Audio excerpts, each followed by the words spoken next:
And for Superhero Night, he needed a super soundtrack. Welcome once again, Rush DJ I think at the end of the day, it's the fan experience that's the most important thing.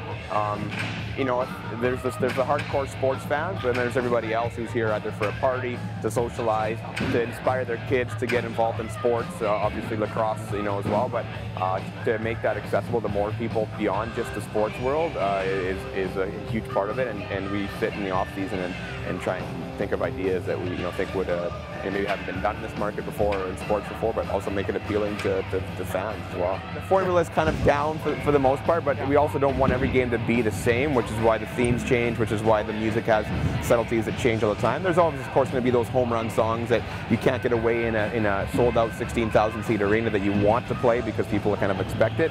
But yeah, things like fights and penalties and timeouts and replays and things like that are obviously important to have those things ready, and just the preparation that goes into that, because live sport can have so many things that could change, but it also happens so fast.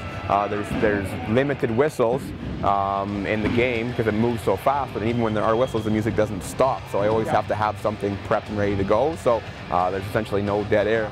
First season we did things a little bit different. We actually had a playlist for offense and defense, but now basically, and a lot of people don't understand that, I still think to this day, is that when we have the ball, the music's loud and it's typically has lots of energy. When the other team has the ball, so we're on defense, the music goes to maybe about 25% volume, so it's still play, but it's a lot quieter, because when we're defending, our players want to talk to each other and point each other in the right direction, say, hey, there's a player coming here, they're doing this play here, so they want to be able to communicate. We're on offense, it's all hands on deck, so we're going, that ball is going in the net, but so we crank it up to give the energy, but we crank it up so their defense can't talk and coordinate that. So it's kind of like that home field advantage, and it kind of drowns it out, but it also gets the fans, fired up as well. You're always going to get a handful of fans that, you didn't play enough of this, you didn't play enough of that, it's too loud, it's too quiet. So it's challenging catering to anywhere from, babies that we see at the game being held up for the circle of life moment that we do right from the Lion King, to Grandma Rush, who's getting up there in years. So to try and do that, and then also there's the college kids, there's the parents and the kids. So it's a unique dynamic, but it's a great fan base. It's such a youthful, energetic fan base. It was just, season one was so magical for me, with the team coming here off of a championship.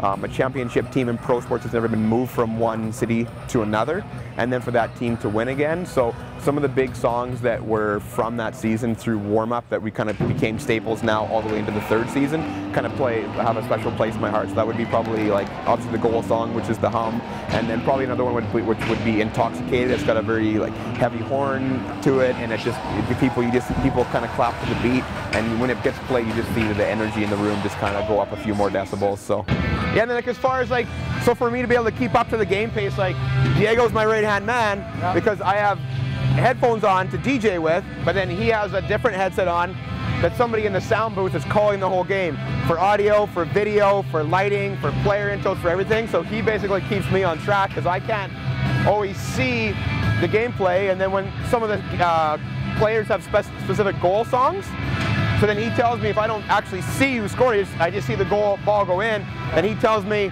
who scored, and then they have specific songs for those players and stuff like that.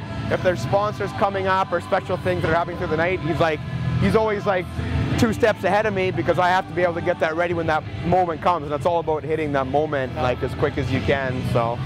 And that it boils down to the fan experience. Season ticket holders are the ones that are going to make this team financially successful, or let us be here for a long time, right? And we want the best players, and those players cost money, and all these extra promotional items like that, they all cost money, but it all boils down to the fan experience. So to keep those season ticket holders and give them a show, it's a rock show, it's a concert, but there's also, guess what? There's a sports team playing too, right? And that's why we want people to come, but they want to say, wow, that was so much more than just lacrosse. So.